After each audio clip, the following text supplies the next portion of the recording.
Wow. Thank you, Chayton. Good words. And that's what a lifer at Green School looks and sounds like, everybody.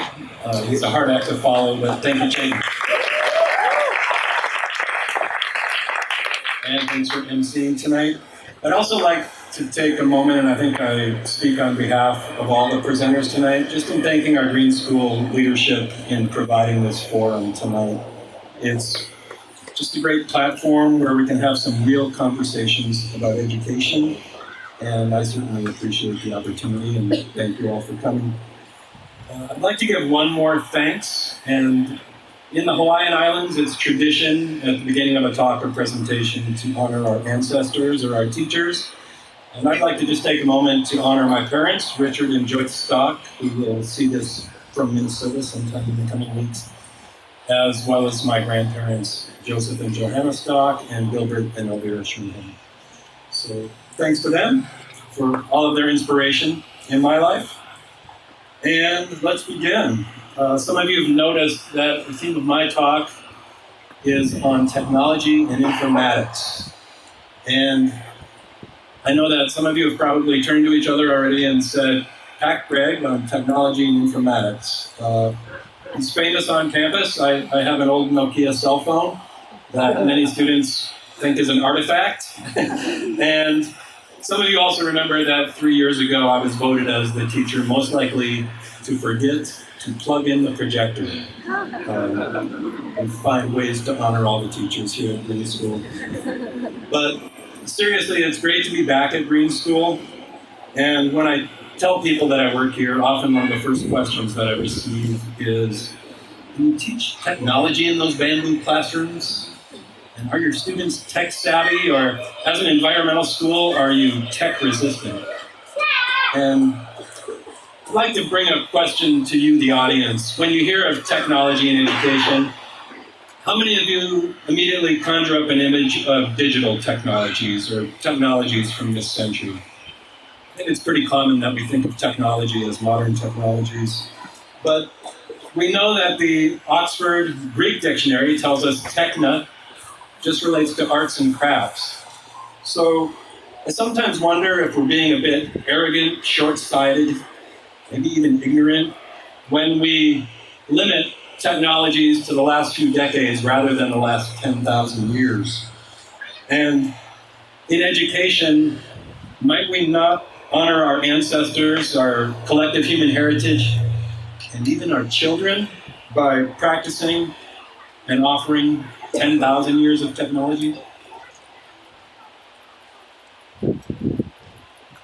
Well, one of the reasons I've returned to Green School, and I want to celebrate this, is I actually think we do this pretty well. We believe in holistic education, hands-on learning. We believe in a place-based education. Many of us are here because we love this place. And we consciously make room in our daily, weekly, monthly, even yearly calendar for just these kinds of offerings. So I'd like to celebrate that and honor that. And while I can't give a laundry list of all that we do throughout the curriculum, I'd like to share tonight a few offerings that I've been able to give in some of my classes in the way of technologies. So in a comparative religions class that I recently taught, where we looked at the theme of death and dying, we made Balinese kites with papira. We framed, designed, and then flew the kites. And we also did more academic work. We read the story of Gilgamesh, the ancient epic, and we did some research. But Papira actually came in for a day and talked about the kite's significance in Balinese religion and culture. I also had 2 young men coming as guests, representatives of Cool Connection. And I'd like to take a moment to recognize all that Cool Connection has done to help me with many of my classes.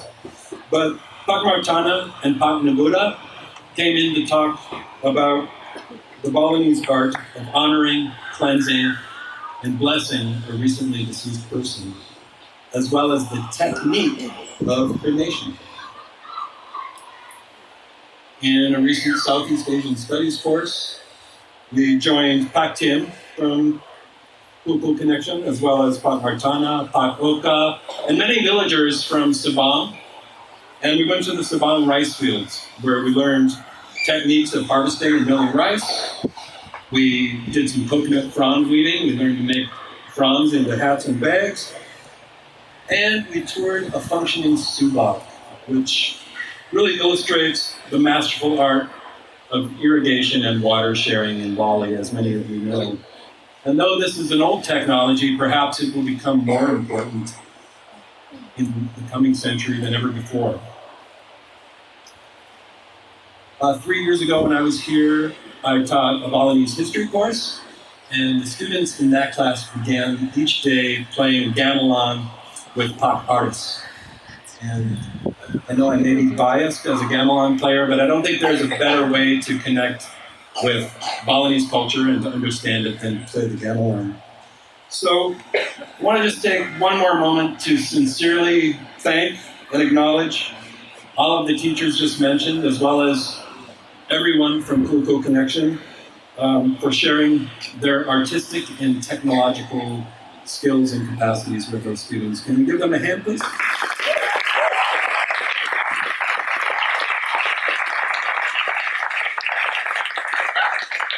Thank you.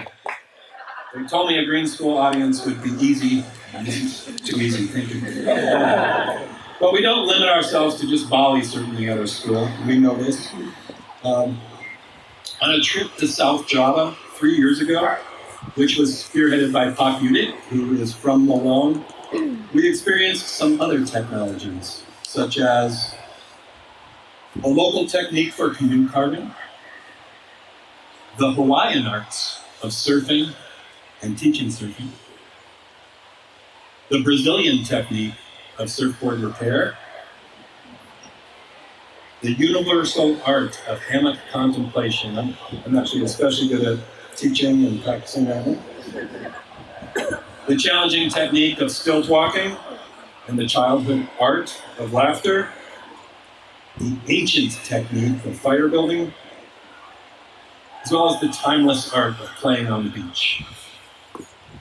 All right, you say, so we do old technologies well, but let's get back to the modern technologies. Are our students digitally literate? Are they tech savvy? And before addressing that, I'd like to tell you all a personal story, if I may. I actually began teaching in the 1980s, before many of you were born, before many of my colleagues were born. And in the 1980s, in those ancient days, most schools didn't actually have computers in the classroom.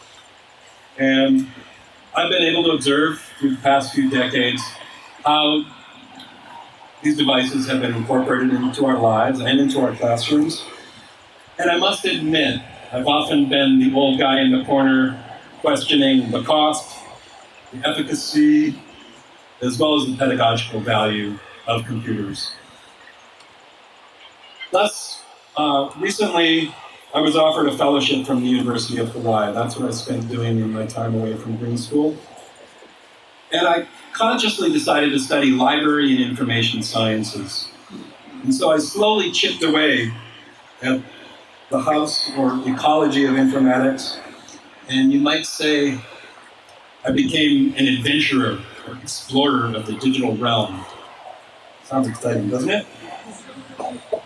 So what did I find there? I think, to be quite honest, one thing I realized for sure is I definitely prefer the ocean realm to the digital realm still. But I did gain some grounding in some digital skills. And so I learned how to conduct reference services. I'm probably better doing research now and finding divergent resources, and I can bring some of those skills to my students. And almost always now I remember to plug in the projector, which the students appreciate. Thank you. But I came away with one other realization, and that is actually learning digital skills is pretty easy. It's not that complex. I think what's more complex is understanding some of the social and environmental implications of digital technologies in their use in education. I'd say the House of Informatics is actually quite full right now, and it can be complex to navigate that world. And I tried to be an ecologist of the information realm. I'd like to introduce you to one of my favorite social scientists, a man named Neil Postman, who once said, if students get a sound education in the history, social effects, and psychological biases of technology, they may grow to be adults who use technology rather than be used by it. And with this in mind, I was able to teach another recent course. We get a lot of freedom at Green School, so thank you for that too. But I taught a course on current events and information ecology. And the students experienced their digital tools and the digital realm objectively and examined it. And let me share some of the topics that they researched. I didn't want to miss any of these, so I'm going to read this to you. Encryption, surveillance, e-waste, algorithms, data protection and data privacy, commodification and monopolization of data and information, neurological research on the effects of screen time, and digital addiction. That's just to name a few. So, what were some of the student findings? I think there was a common recognition that being tech savvy requires more effort than simply downloading apps, engaging in social media, or playing video games. Being tech savvy regarding digital technologies maybe had more to do with living into and understanding some of the topics that we just mentioned. And perhaps making conscious digital choices may help with ensuring that digital technologies emerge in society in a healthy way, in a healthy societal context.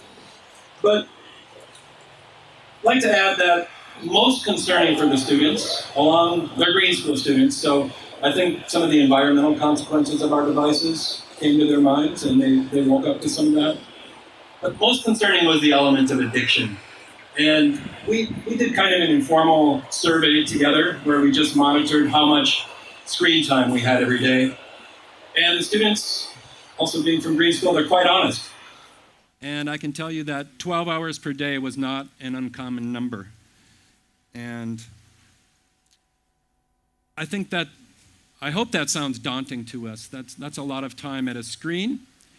And yet, I'll tell you, I'm not so surprised considering the social pressures of the teen years and the nature of modern social media, as well as the addictive quality of many digital technologies and mediums. So I ask the adults in the room, I sometimes wonder if it's enough for us to give children these devices and to say, use it in moderation. Just a question. Actually, I have a number of questions I've listed, and these aren't just for Green School educators and parents. I know we have an audience from around the world. So I'd like to just bring some questions, and these I'd also like to read if you don't mind, so I don't miss any ideas. So educators, what kinds of technologies from the past 10,000 years do we bring to children, and when, and why?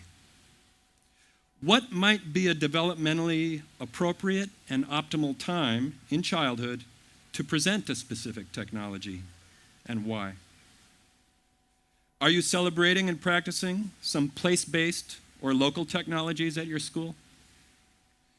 And how might we more deeply understand, teach, and discuss the social and environmental consequences and the psychological biases of any technology, both from the present and from the past 10,000 years, that we utilize? Also, two more. Considering the allure of our screens, might a tech-savvy 21st century education be one that practices technologies from throughout history and consciously monitors and limits screen time during the school day? Finally, is it possible that some of the capacities of head, heart, and hand, which are learned by engaging in the technologies from our ancestors, might potentially assist us in understanding, mastering, and even consciously implementing current and future technologies in a manner that honors both social and environmental justice. I might have forgotten to flip my slides. So those are my questions. And now I'd like to ask all of us some personal questions. Beyond education, we can ask ourselves, are we personally masters of our devices? And adults in the room, are we modeling healthy relationships to our digital technologies for our students and our children? Finally, in the spirit of Postman's words, how might we better understand the benefits and challenges of any technology? Please know that I'm not advocating throwing away your phone. And the spirit of this talk, I hope, is more about questions rather than judgments. Certainly don't mean to offend anyone, although considering the amount of teasing and grief I've received for my Nokia, maybe some of you with smartphones deserve a little bit of teasing in return. And by the way, this talk has not been underwritten by Nokia, but if any of you would like to see my phone later, contact me on WhatsApp. Actually, contact Pat Kyle and he'll deliver the message to me personally. All right. Whoops, excuse me. So in bringing our scope back to Green School, I'd like to share another reason why I'm back here, other than the fact that we are an awesome community in an incredible place. I love that we're open to experimentation. We often talk about the 70-30 rule, where 70% of our curriculum is fixed, but 30% is in flux, and we like to take chances and see what works and see what doesn't work, and I really appreciate that. So I'd like to ask us at Green School, might we all experiment with maybe hourly, maybe daily, maybe weekly, and maybe even monthly digital fasting? Just a thought. The dog agrees. Actually, I'd like to give one example. I recently taught a course on Indonesian short stories. And I realized when I taught it, we had a book, we were writing short stories, and we were discussing we didn't need our digital devices. Now, that being said, in an upcoming block, we're doing research, and the students will go back to adventuring in the digital realm quite deeply. So teachers, maybe we can simply ask ourselves, is my subject enhanced by the use of digital technologies? Or could it also be enhanced maybe by another technology from the past 10,000 years? All right, in closing, regarding our use and selection of any technology, I'd just like to bring it back to Green School and Bali, because I think we have some foundational principles that can really help us, whether we're children or adults. And I think one is the sustainability ethic that we learn at Green School. So with any technology that we use, we can ask, how will this affect my grandchildren? And regarding Bali, we have a wise and ancient philosophy called Trihita Karana. So as we use any technology, we might ask, how will this influence my relationship with the earth and nature, with my fellow human beings, with my ancestors and the spirit world, and ultimately with myself? So thank you again to Green School for providing this platform. Thank you all for listening and for being here in these challenging, exciting times. And I appreciate it. Terima kasih banyak.